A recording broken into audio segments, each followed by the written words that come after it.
2015년은 마지막 주일입니다. 다음 주가 되면은 2016년을 맞이할 텐데 만감이 교차합니다. 여러분의 마음도 그렇지 않습니까?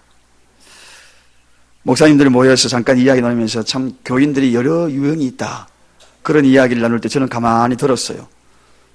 듣고 저에게 이야기하는 한 목사님의 이야기를 곰곰이 들었습니다. 달구지 같은 교인, 예화집에도 나오더라고요. 보니까 누가 끌어주고 밀어줘야만 교회 겨우겨우 나오는, 우리 교회는 한 분도 없어요. 아마 그 교회는 그런 분이 있나 봐요. 또 연 같은 교인, 연은 뭡니까? 줄에 매달려 있잖아요.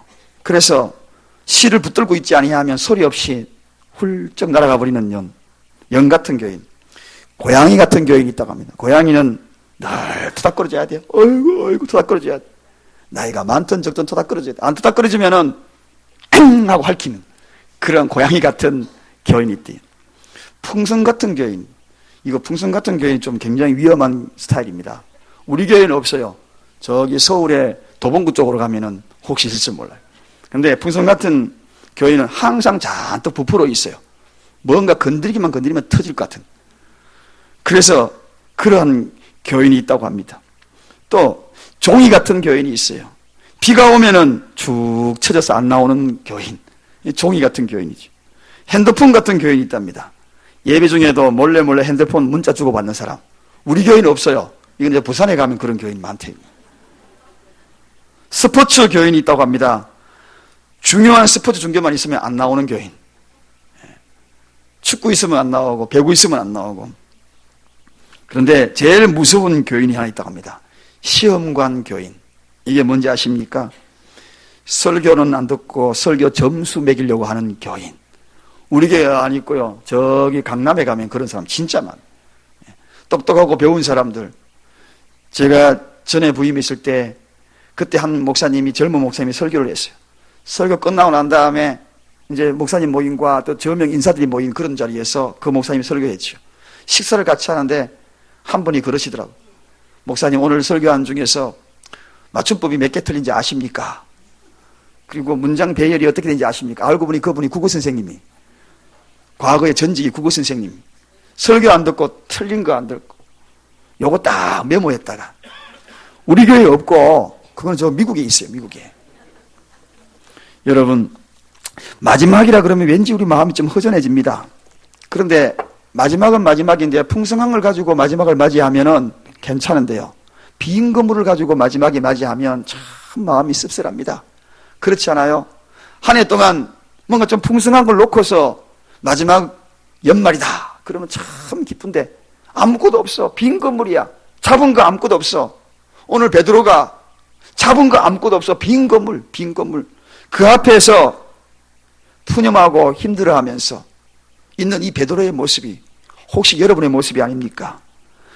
그렇습니다. 남들은 아파트 사가지고 어디 갔다 그러고 저 멀리 땅 하나 사놨다 그렇게 이야기하는 분도 있고, 또 등등의 집안도 그냥 좋은 일 턱턱 많이 경험했다 그런 분도 있는 반면에, 우리 집은 다 돌아봐도 자식도 빈 건물이고 남편도 빈 건물이고 한 해 살림 살았던 것도 다 빈 통장이고, 이거 한 해 동안 결산할 것이 없어요. 그런 모습으로 오늘 이 시간에 이 자리에 앉아 있는 분 계십니까? 신앙생활도 마찬가지.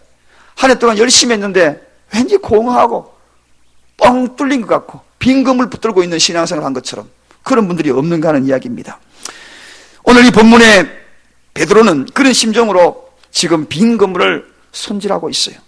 깁고 있고 그리고 깨끗이 청소하고 있고, 이러한 이 베드로의 모습을 통하여서 저와 여러분들이 한번 배워서 베드로가 이 빈 건물만으로 계속 빈 건물을 붙들고 있는 것이 아니라 이 빈 건물이 다시 건물이 찢어지도록 변화되는 그런 과정들을 보면서 2016년도에 동일하게 2015년처럼 빈 건물 붙들고 마지막에 또 푸념하면 살 수 없지 않습니까? 그때는 건물 한번 찢어져 보십시다. 할렐루야. 그렇게 되기 위해서 우리가 뭔가 닮아야 되고 뭔가 깨달음이 있어야 되는데, 그러기 위하여서 우리가 어떻게 해야 되는가? 베드로의 모습과 예수님의 이 관계성을 통하여서 우리가 빈 건물, 오늘 이 말씀 듣고 수지 한번 맞아보십시다. 할렐루야. 먼저 이 베드로는 어떻게 했는가? 베드로는 첫째는 실패의 빈 그물을 다시 씻고 있었다는 것이 중요합니다. 다시 씻고 있다. 다시 수선하고 있다. 여러분, 어떤 사람은 빈 그물이 있으면 내뱉던게치고 그저 에이 금년에도 안 되는 건 내년에도 때려치고 치워라, 이런 사람이 있을 수 있어요. 근데 오늘 이 베드로 보십시오. 빈 그물이었지만 다시 그 그물을 씻고 있다는 것이 중요합니다. 다시 씻고 있다는 것.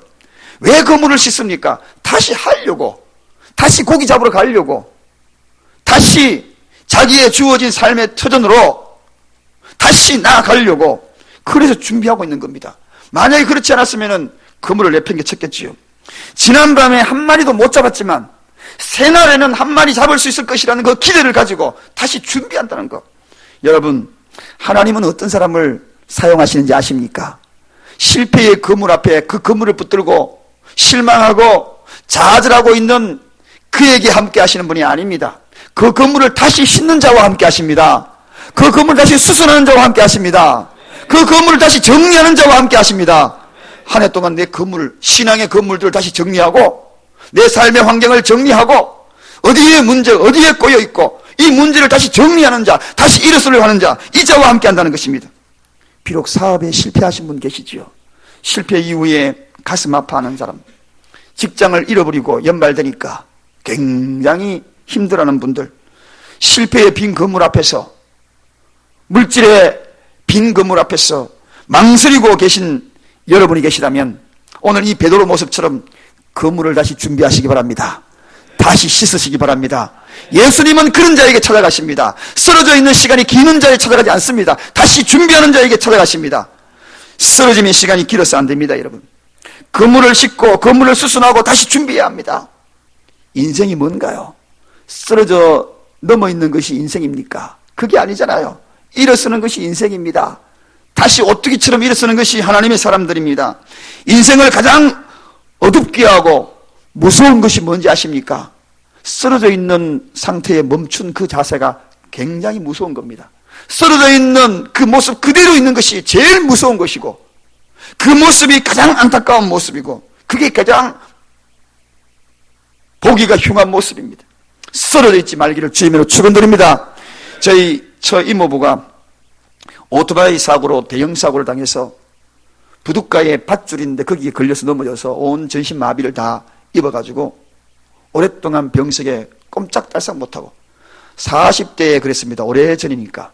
그때 그 젊은 혈기 있는 그분이 그 오토바이 사고로 인해서 척추 사고로 꼼짝 못하고 손가락 겨우 꼬딱꼬딱 이걸로 누워있다 생각해 보십시오. 그런데 시간이 지나면서는 아주 기쁜 소식을 들었어요. 손목을 움직이기 시작했다.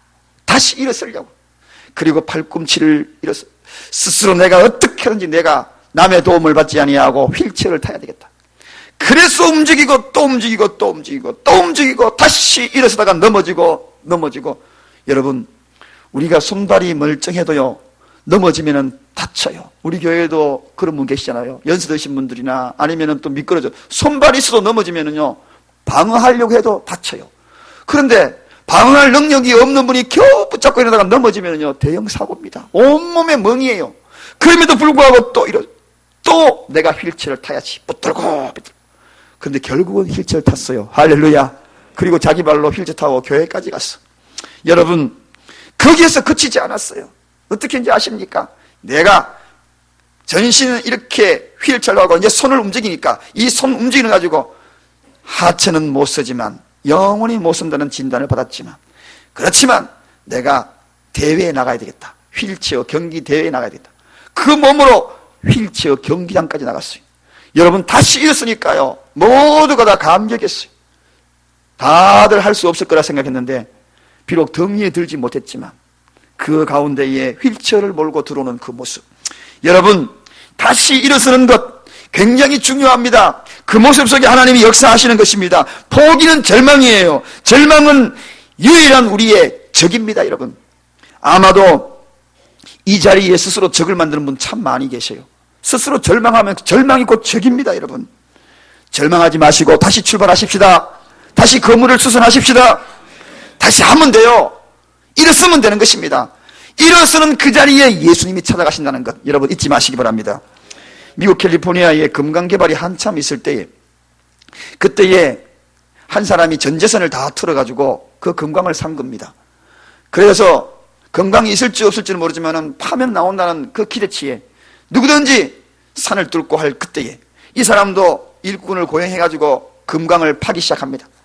꽃갱이를 들고, 요즘처럼 뭐 굴착기가 잘 돼 있으면 빨리 팔 텐데 파고 또 파고, 아무리 파도 금은커녕 보이지 않는 겁니다. 실망하고 절망해가지고 꽃갱이를 집어 던지고, 에이 이거 이제 모든 걸 포기다 하고 아주 헐값에 그냥 주다시피 그 금강을 매매하고 맙니다. 그런데 어떤 사람이 그 새 주인이 이제 금강을 맞이했죠. 그리고 버려져 있는 꽃갱이 녹슨 것을 다시 집어들고 파기 시작합니다. 그런데 15cm 파니까 거기에 금맥이 쏟아지기 시작한 겁니다. 15cm만 팠으면 될 걸, 그걸 포기한 겁니다. 그래서 여러분 15cm 다시 조금만 더 하면 다시 여러분은 일어설 수 있을 것입니다. 그리고 난 다음에 우리의 인생이 새롭게 그의 인생이 확 바뀐 겁니다. 실패의 기미만 보이면 사람들은 포기해요. 그러지 마십시다, 여러분. 오늘 이 베드로 보십시오. 다시 그물을 또 깁고 있지 않습니까? 오늘은 한 마리도 못 잡아도 다시 새날에 잡을 것이라는 그 기대를 가지고 그물을 깁고 수선하고 다시 깨끗이 청소하고, 이게 바로 베드로의 모습입니다. 2015년에 빈 그물을 놓고 그 앞에서 실망하고 절망하는 사랑하는 여러분, 다시 하십시다. 다시 하십시다. 다시 그물 기습시다. 다시 청소하십시다. 오늘 이렇게 여러분의 마음에 각오가 있는 여러분에게 주님이 찾아가실 것입니다. 베드로가 주님을 만났습니다. 두 번째 어떻게 했나요? 베드로의 그 다시 하는 그 장면에 예수님이 그 배에 올랐다. 성경에는 그렇게 소개하고 있습니다. 예수님이 그 많은 배들 중에서 다시 출발하는 그 배에 예수님이 그 배에 올랐다는 것입니다. 올랐을 때의 자세가 중요합니다. 여러분, 이 베드로 어떻게 그를 맞이합니까? 예수님이 배에 올랐다는 이 대목을 유심히 한번 보십시오. 베드로에게 예수님이 배에 오를 때에 허가를 맞고 올랐습니까? 그러지 않았습니다. 그냥 배에 올랐습니다. 그리고 일방적으로 자기 배인 것처럼 막 사용합니다. 저는 아무리 생각해도 도무지 예수 믿지 않고는 이 대목을 이해할 수가 없어요. 여러분, 그러지 않습니까? 오늘 성경이니까 그렇지요. 자기 배도 아닌데 일방적으로 남의 배에 올라가가지고 그 배에 올라서 이러쿵저러쿵 이야기하는 이 예수님의 모습을 보시라는 이야기입니다. 그런데 오늘 이 예수님을 맞이하는 베드로의 자세가 중요합니다. 뭐라고요? 그분이 올라올 때 한 번도 거부하지 않았다는 것입니다. 일방적으로 다가오지만 한 번도 왜 이럽니까? 내 배인데요 라고 이야기하지 않았다는 것이 중요한 핵심입니다. 여러분, 빈 그물을 앞에 놓고 있는 여러분들에게 오늘 이 중요한 메시지, 복음의 핵심, 가득 채워질 핵심입니다. 예수, 그분이 누구십니까? 그분은 말씀이 육신이 되어 우리 가운데 거하심에, 그렇게 소개합니다. 말씀이 육신이 되어 오늘도 하나님의 말씀이 일방적으로 여러분의 마음에 비칠 것입니다. 그럴 때에 아멘으로 화답하시고 받으시기를 주님의 축원드립니다. 베드로가 거부한 것 아무것도 없어요. 하나님의 말씀은, 천지 창조하신 그분의 말씀은, 전능하신 그분의 말씀은 일방적으로 우리에게 다가온다는 것, 항상 그래요. 성경의 기록들을 보면은 일방적으로 다가올 때에 문을 활짝 여는 사람은 복을 받았고, 그거를 망설이고 거부했던 분들은 대부분의 하나님의 기적을 경험하지 못했다는 것을 보게 됩니다. 베드로의 기적은 여기에서 출발이었습니다. 말씀 그대로 받아들였다는 것입니다. 우리가 말씀 그대로 받아들인다는 것은 아무나 그렇게 못합니다, 여러분. 예수님이 어느 날 예루살렘으로 입성할 때에 벳바게의 한 동네에 가서 거기에 낙이 한 마리가 거기에 있을 거니까 제자들을 시켜가지고 그 나귀를 끌고 오라고 이야기합니다. 분명히 나귀 주인이 거기 있어요. 그럼에도 불구하고 예수님이 그걸 끌고 오래요. 이게 말이 됩니까, 여러분? 나귀 주인이 있는데 혼나려고 어떻게 그런 이야기를 함부로 할 수 있어요? 그런데 제자들이 가서 그 나귀를 끌고 오지 않습니까? 그러면 혹시나 누가 뭐라 그러면 주가 서시겠다고 이야기해라, 그렇게 이야기를 합니다.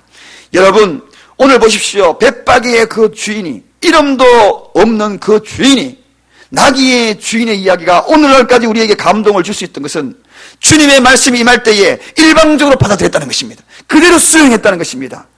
여러분, 오늘 이 시간에도 말씀 들으면서 여러 가지 의심들이 많이 들 겁니다. 예수님의 이야기가, 성경의 이야기가 정말 의심스러운 이야기 너무 많이 들릴 겁니다. 한 해 한 해 살아오면서 나는 틀림없이 그 일들을 바르게 했다고 생각하지만 의심스럽게 생각했고 진행했던 일이 너무나 많을 거예요. 그러나 오늘 이 말씀에 귀를 기울이십시오. 주님이 임할 때에, 말씀이 임할 때에 그대로 받아들이는 은혜가 있기를 바랍니다. 우리 가정에 주님이 임하시면, 말씀으로 임하시면 그대로 받아들이기를 주님의 이름으로 축원드립니다. 그것이 내 새 역사, 내 인생의 새 역사, 내 환경의 새 역사, 내 사업체의 새 역사, 내 직업의 새 역사, 내 가정의 새 역사, 내 인생의 새 역사가 쓰여지는 가장 궁극적이고 출발의 원인이 된다는 것입니다.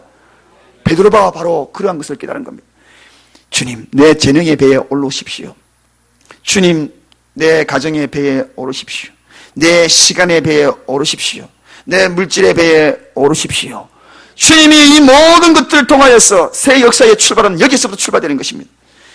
실패의 그물 앞에서 성공의 사람으로 바뀌는, 찢어질 듯이 그물이 가득 찬 그 인생으로 전환되는 것은 바로 여기에서 출발되는 것. 말씀을 그대로 받아들인다는 것.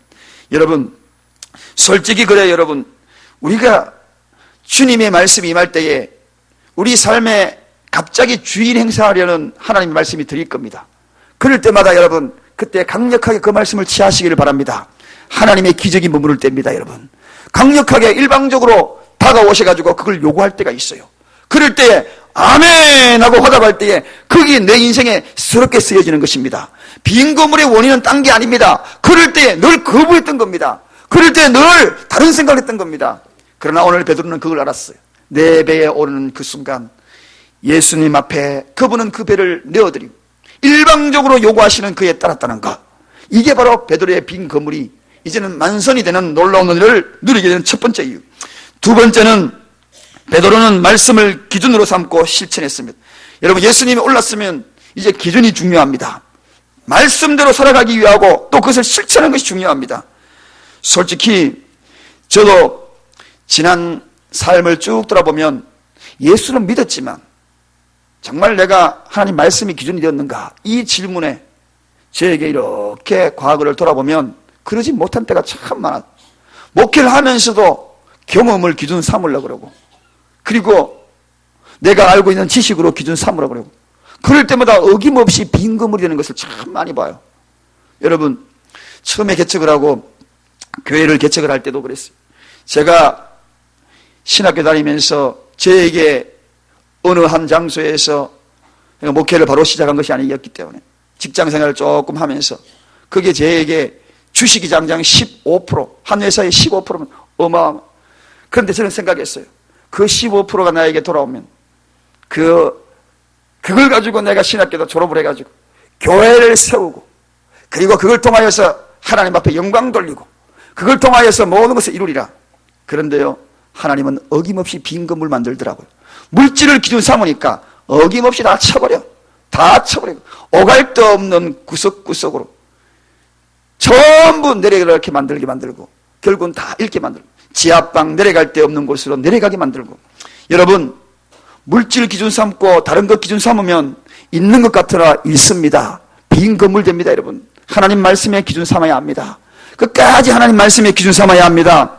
한동안 그런 모습들이 저에게 비칠 때마다 얼마나 하나님 앞에 회개인지 모릅니다. 그리고 다 잃고 빈손 되니까 오직 기준 삼아야 될 거 아무것도 없더라고요. 하나님 말씀밖에 붙들 거 없어요. 주여, 나를 보시옵소서. 주님, 주님. 목이 터져라 기도하고 정말 많은 기도했습니다.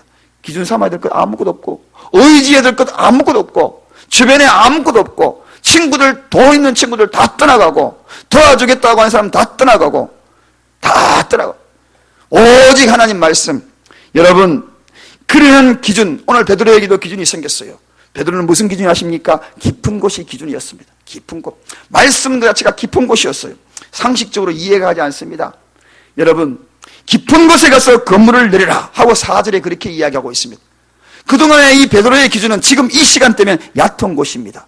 그런데 말씀이 깊은 곳으로 임합니다. 저는 이 깊은 곳 생각했어요. 묵상하고 또 묵상하니까 하나님께서 이런 깨달음을 주시더라고요. 왜 깊은 곳이었을까?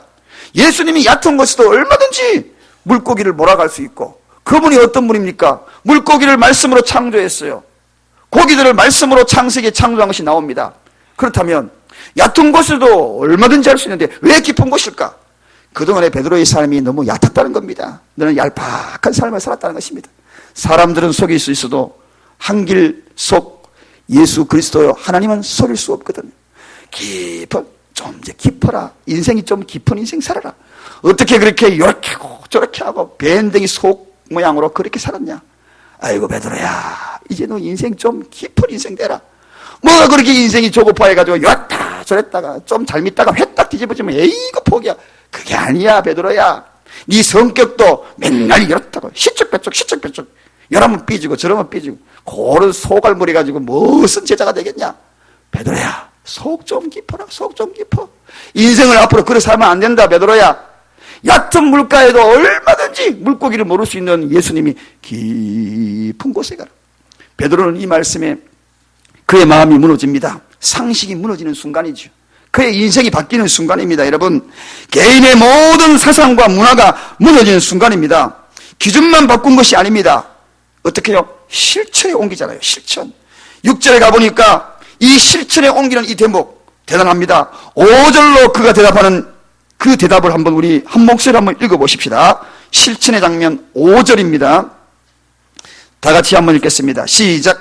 시몬이 대답하여 가로되 선생이여 우리들이 밤이 맞도록 수고를 하였으되 얻은 것이 없지만 말씀에 의지하여 내가 그물을 내리리다 하고. 여러분, 자기의 여기에는 자기 사상을 포기하는 겁니다. 여러분, 예수 믿는 건 뭔지 아십니까? 사상을 포기하는 거예요. 옛날에 북한에서 남쪽으로 넘어와 가지고 남한 사회에 적응하려면요 북한 사상 포기해야 돼요. 그래야 남쪽에 적응하지. 남쪽에 적응하려고 포기하지 못한 사람은요 북한으로 도로 넘어가더라고요. 남쪽이 더 싫대요. 사상을 바꿔야죠. 그래야 여기 적응하죠. 민주주의 사회에서는 민주주의 사회. 여러분, 예수 믿으면은 천국 사상으로 바뀌시길 바랍니다. 그래야지 천국 복을 받지요. 세상 복을 받는 자들이 아닙니다. 우리는 천국 복을 받는 자들이에요. 천국 복을 받는 자들은 사상이 바뀌는 겁니다. 베드로의 이 사상을 무너뜨리는 거예요. 네 사상은 얕은 곳이야. 예수 믿는 사람은 깊은 것이야. 마음도 깊어야 돼. 마음이 깊고 씀씀이도 깊고 사람을 깊이 생각해주고 보다듬어주고. 어머니의 사상은 뭡니까? 물줄기가 깊은 거잖아요. 아버지의 본인의 사상은 뭡니까? 깊은 것이잖아요. 성도의 사상은 뭡니까? 깊은 것이거든요. 바람이 불면은 조그만한 데는 돌 하나 던져도 철렁철렁거리고 난립니다. 깊은 곳에는 펑 하고 소리 없어요. 이게 바로 그리스도의 사상입니다. 교회가 바로 그런 곳이 되기를 바랍니다. 여기는 깊은 곳입니다. 얕은 곳이 아닙니다. 여러분, 우리 사랑교회에 오시려거든 얕은 물가로 온다는 마음으로 얕은 생각을 가지고 우리 교회에 정착할 생각을 하지 마십시오. 이곳은 깊은 곳. 나도 깊은 곳으로 바뀌겠습니다. 내 사상을 바뀌겠습니다. 내 여러 가지 모든 것들을 바꾸겠습니다. 이게 바로 기독교의 사상이요. 우리 교회의 사랑의 사상이에요. 사랑도 깊어야지. 사랑도 변덕스럽고 죽걸듯이 하면 이게 사랑인가요? 깊은 사랑. 가마솥 같은 사랑. 그런 사랑. 신앙도 깊은, 애정도 깊은 거. 여러분, 그렇습니다. 그러고 나니까 우리 6절 한번 가보십시다. 6절에 어떤 결과가 일어나는지 우리 다 같이 읽습니다. 시작. 그리한즉 고기를 애운 것이 심이 많아 그물이 찢어지는지라. 여러분, 그물 빈 거 딴 거 아닙니다. 그물이 왜 그 빈 그물이겠습니까? 깊어야지. 거기에 여러분, 내 이성과 상식과 이런 모든 것들이 기준이 바뀔 때에, 그리고 그 기준으로 삼고 실천에 옮길 때에 거물이 찢어지는 겁니다. 파스칼이 이런 이야기를 했습니다. 참된 신앙은 이성을 십자가에 못 박는 것이다. 그렇게 해요. 십자가에 못 박는 것. 우리 사랑교회에 오시면서 각오하십시오. 나의 사상과 이성은 내가 십자가에 못 박으리라. 십자가에 못 박으리라. 내 과거의 아집과 고집과 분노 십자가에 못 박으리라. 빈 그물 주님 들고 왔습니다. 내가 십자가에 못 박겠습니다. 그런 사상이 있을 때에 그물이 찢어지는 것입니다. 할렐루야. 그 배에 예수님이 타신 겁니다. 예수님은 성경 지명이 있었어요. 베드로의 모습을 멀리 지켜봤어요. 많은 배들이 있었지만 베드로의 성경에 본 한 배에 올랐더라. 여러 배가 아닙니다. 그 배에. 왜? 베드로는 십자가에 못 박을 수 있는 그러한 자라는 것을 보았다는 것입니다. 여러분, 여러분, 그런데 이 베드로가요, 그렇게 되고 난 다음에 참 중요해요. 이 말씀을 7절부터 읽어보면 베드로가 완전히 달라지기 시작합니다. 베드로는 정말 개인주의적입니다. 자기밖에 몰랐어요. 여러분, 기독교인은 개인주의적이만 되는 생각하면 안 됩니다. 기독교는 함께하는 종교입니다. 할렐루야. 사람 공동체에 함께하는 거예요. 베드로가 고기가 쫙 잡히니까 친구를 부르기 시작합니다. 친구. 예전에 같으면 지 혼자 잡아가지고 지 혼자 들어갔을 거예요. 지 혼자 배 두드리고 갔을 거예요. 그런데 친구들아, 동료들을 부릅니다. 여기 와라. 부르는 이유는 뭡니까? 이거 내 혼자 잘 먹고 잘 사는 게 아니죠. 함께 나누자, 친구들아. 우리 함께 나누자. 우리도 없니? 함께 나누자.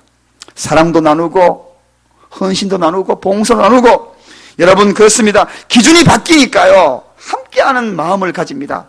개인주의 사상에서 완전히 공동체 사상으로 바뀌는 겁니다. 신앙생활, 여러분, 개인적으로 하면 늘 빈 건물입니다. 여러분, 함께 하시기를 주님으로 축원드립니다. 함께 합니다. 공동체, 사랑 공동체, 함께, 방주에서 함께 하면은 우리 모두가 다 가득가득 채울 겁니다. 이게 바로 오늘 기독교의 사상이에요.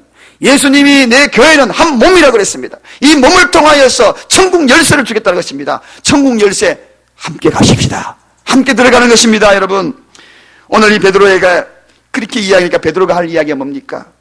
베드로가 또 바뀌기 시작하네요. 무엇으로? 주님, 이 뒤에 읽어보십시오. 기가 막힌 고백합니다. 저는 죄인입니다. 저는 죄인입니다. 빈 건물 앞에서 그가 하나님을 원망하지 아니하고 그가 그의 경륜을 자랑하지 아니하고, 주여, 저는 죄인입니다. 죄인입니다. 엎드릴 때마다 하나님 앞에 자복하는 이 심정, 우리 예수님이 극도로 반응하시죠. 그 극도로 반응하시는 것이 뭡니까? 너는 이제 사람을 낚는 어부로서 고기를 낚는 어부로 그칠 게 아니다. 사람 낚는 어부까지 곁들이라. 할렐루야. 여러분, 여기에 신기한 비밀이 있습니다. 모든 빈 건물 앞에서는 여러분 항상 명심하십시오. 나는 고기만 잡는 사람으로 생각해가지고는 하나님이 채워주지 않습니다. 동시에 사람 낚는 어부도 되어야 되겠다. 사업체를 통하여 복음을 전하고, 직장을 통하여 복음을 전하고, 가정을 통하여 복음을 전하고, 그럴 때에 만선의 기쁨도 더 물어주신다는 것, 여러분 잊지 마시기를 주님으로 부탁을 드립니다. 나 혼자만 채우려고 하고 나 혼자만 함께할, 절대로 빈 건물입니다. 공동체를 생각하고 함께 나누고, 그리고 복음을 위하여 나갈 때에 그 배는 너무나 차고 넘치는 것입니다.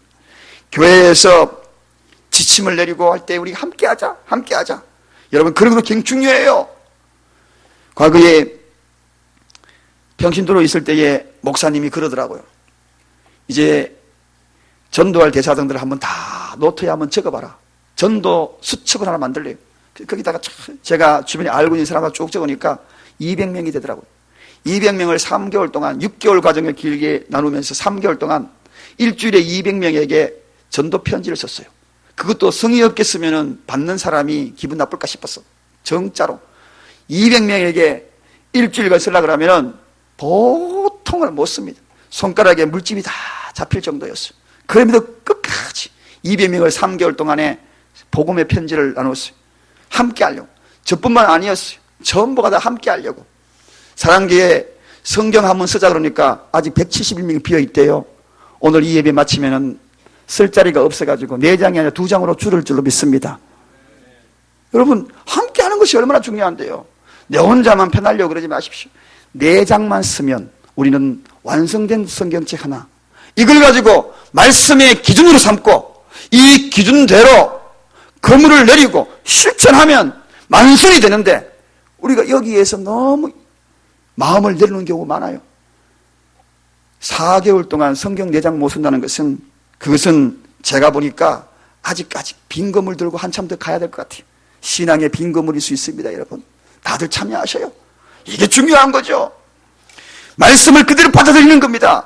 그리고 그 말씀이 나에게 다가오는 것을 그대로 수용하는 겁니다. 그리고 실천하는 것입니다. 건물이 찢어지는 것은 다른 것이 아닙니다. 베드로 보십시오. 그대로 수용하고 그대로 적용하고 그대로 말씀에 순종하고, 이럴 때에 베드로의 앞으로의 삶은, 그는 위대한 사도 예수 그리스도께서 수장으로 삼을 만큼 하나님의 용사로 사용했다는 것, 말씀을 정리합니다. 베드로 빈 건물, 여러분 빈 건물 너무 실망하지 마셔요. 다시 씻으시길 바랍니다. 다시 찢어진 거, 내 마음 찢어진 것도 성령의 치료의 약으로 다 수선하시고 치료하시고 다시 한번 하십시다. 하면 됩니다. 말씀 그대로 받아들이세요. 오늘 예수님이 찾아오시는 이 말씀을 그대로 수용하십시오. 그리고 말씀을 기준으로 삼고 실천에 한번 옮겨보십시다. 깊은 곳, 깊은 곳, 전혀 나의 사상하고 맞지 않고 경험하고 이념하고 맞지 않아도 깊은 곳, 말씀이라면 한번 내려보십시다. 오늘 이와 같은 말씀이 여러분에게 다가갈 때에 2016년도 이맘때 마지막 설교 때 다시 우리가 이 말씀을 기억하며 그래 역시 말씀이 맞았구나 하며 간증하는 이들이 많이 있기를 주님의 이름으로 축원드립니다. 기도하겠습니다.